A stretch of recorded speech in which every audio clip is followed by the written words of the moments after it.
Bonjour, je m'appelle Mathieu Combarnous. Je m'appelle Yann Wassim. Je m'appelle Émilie Lebré. Je m'appelle Delphine Smag. Avant d'être correspondant académique e-twinning, j'étais en classe maternelle et c'est ce qui m'a amené progressivement à remplacer ma collègue en tant que correspondante académique. Le fait qu'en classe, je fonctionnais déjà par projet, fonctionnement pédagogique projet, et j'ai été appelé et amené à accompagner les projets e-twinning sur l'Académie de Toulouse, et ça fait déjà 7 ans. Je suis arrivé dans la grande famille Tuning en 2017, si je ne me trompe pas.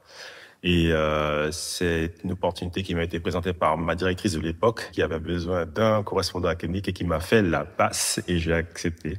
Et j'ai découvert le monde fabuleux du dispositif e-twinning à ce moment-là. Je suis arrivée dans l'e-twinning d'abord en montant des projets lorsque j'enseignais au lycée hôtelier à Blois. Et suite à plusieurs projets labellisés, j'ai été ambassadrice. Et ensuite, à mon arrivée à Réseau Canopé, on m'a proposé la fonction de Corac. Et depuis, je suis tombée dans e-twinning et j'accompagne les enseignants dans leurs projets. Je leur fais découvrir le dispositif.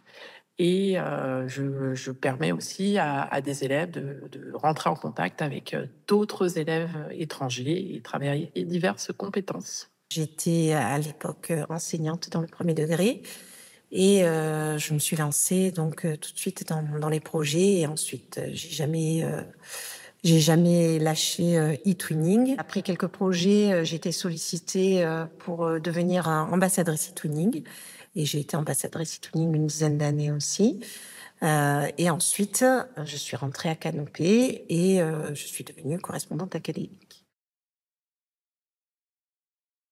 Ce que je préfère faire là, dans mon accompagnement en tant que correspondant académique e-twinning, c'est les temps de formation, d'ateliers et d'échanges avec les collègues, qui me permettent déjà, moi, de me rapprocher de la classe et de faire du lien avec ce que je faisais.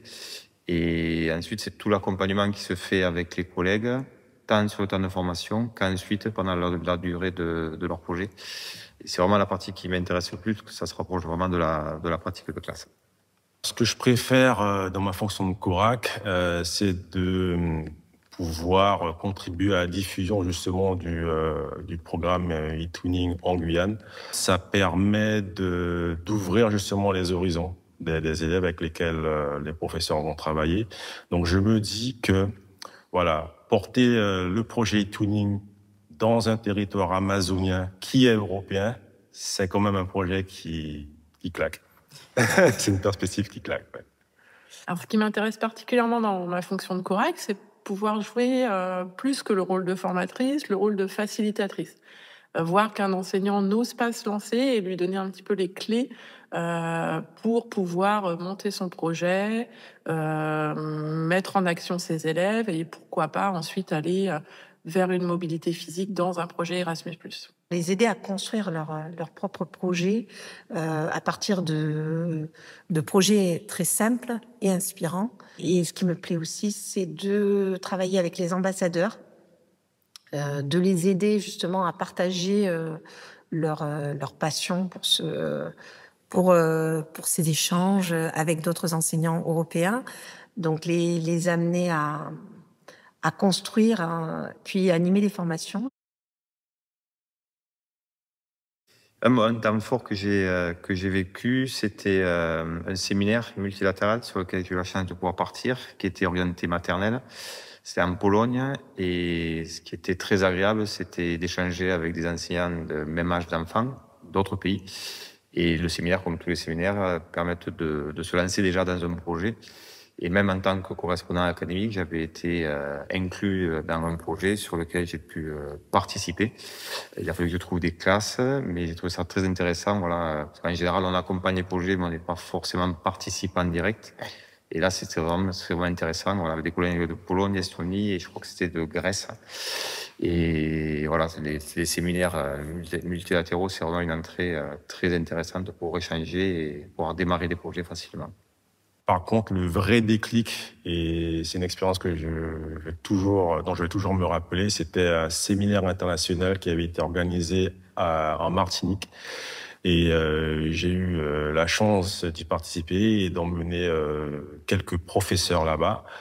Et là, à ce moment, je me suis dit, OK, je comprends ce qu'on attend de moi. J'ai vu vraiment in situ comment ça se passait et j'ai pu me projeter les enseignants que j'aurais approchés par la suite et avoir une idée vraiment de ce que c'était. Lors de ce séminaire en Martinique, il y avait plusieurs délégations. Il y avait la Finlande, la Slovaquie, l'Irlande, la Belgique, etc.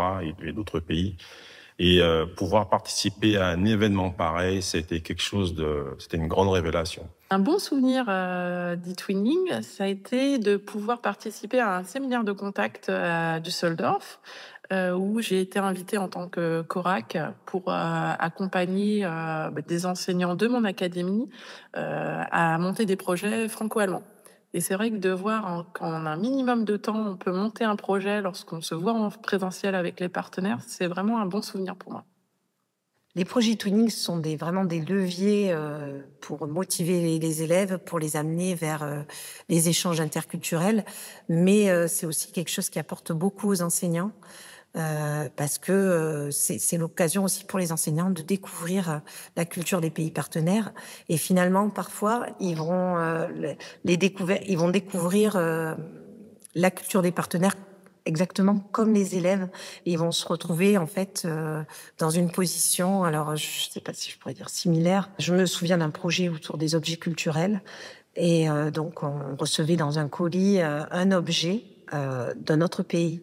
Et en fait, l'enseignant était là, vraiment dans la même position que les élèves, puisque il m'est arrivé de ne pas connaître l'objet qui nous était proposé par les partenaires, et donc de devoir faire des recherches vraiment comme les élèves.